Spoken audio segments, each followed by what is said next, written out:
ইরানের আকাশে স্যাটেলাইট নজরদারিতে ধরা পড়েছে এক অদ্ভুত বিমান। বিশাল আকারের সেই যুদ্ধবিমানটিকে ঘিরে এখন আন্তর্জাতিক মহলে তৈরি হয়েছে গভীর নীরবতা।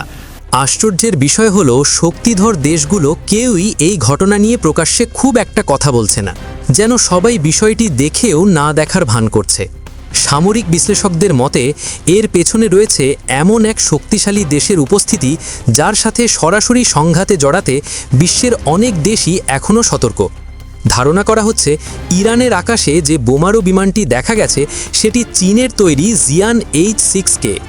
চীন সাধারণত বড় বড় ঘোষণা দিয়ে সামরিক পদক্ষেপ নিতে অভ্যস্ত নয়। তারা অনেক সময় নীরবে নিজেদের কৌশল বাস্তবায়ন করে, আর যখন তারা কিছু করে তখন তার প্রভাব পড়ে আন্তর্জাতিক সামরিক সমীকরণে।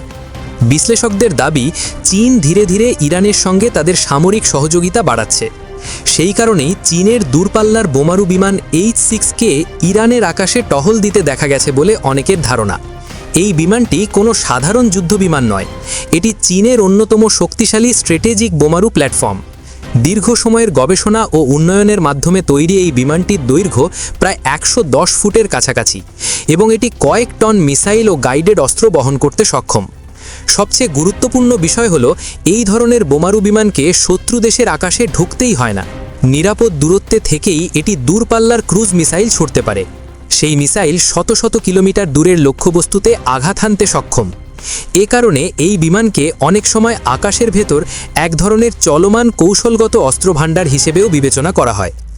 H-6K এর আরেকটি বড় সুবিধা হলো এর দীর্ঘ উড়ান ক্ষমতা।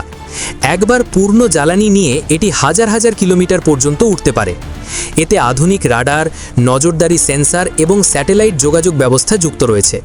ফলে এই বিমান শুধু আক্রমণ চালানোর জন্য নয়, বরং বিশাল একটি অঞ্চলের সামরিক গতিবিধিও পর্যবেক্ষণ করতে পারে। কোথায় কোন বিমান উঠছে, কোথায় কোন নৌবহর চলছে কিংবা কোথায় সামরিক প্রস্তুতি বাড়ছে, এসব তথ্য খুব দ্রুত সংগ্রহ করা সম্ভব। এই কারণেই অনেক বিশ্লেষক বলছেন এই ধরনের বিমান শুধু একটি অস্ত্র নয়, বরং এটি আকাশে ভাসমান একটি শক্তিশালী নজরদারি প্ল্যাটফর্ম।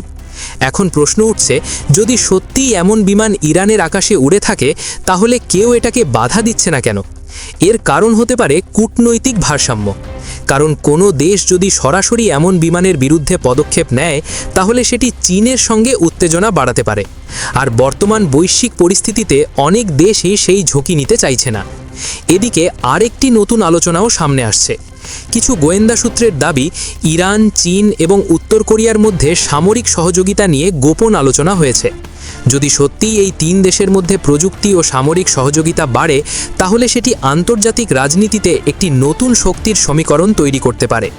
উত্তর কোরিয়ার ব্যালিস্টিক মিসাইল প্রযুক্তি, ইরানের ড্রোন সক্ষমতা এবং চীনের উন্নত স্যাটেলাইট ও নজরদারি প্রযুক্তি, এই তিনটি একসাথে যুক্ত হলে সেটি বৈশ্বিক নিরাপত্তা রাজনীতিতে বড় পরিবর্তন আনতে পারে বলে মনে করছেন বিশ্লেষকরা। এই কারণেই অনেক বিশ্লেষক এখন পরিস্থিতি খুব সতর্কভাবে পর্যবেক্ষণ করছেন। কেউ সরাসরি মন্তব্য করছে না, আবার কেউ প্রকাশ্যে কোনো হুমকিও দিচ্ছে না। এক কথায় বলা যায়, মধ্যপ্রাচ্যের আকাশে এখন নীরব এক ভূ রাজনৈতিক খেলা চলছে, আর সেই খেলায় প্রতিটি পদক্ষেপই বিশ্ব রাজনীতির ভবিষ্যৎকে প্রভাবিত করতে পারে।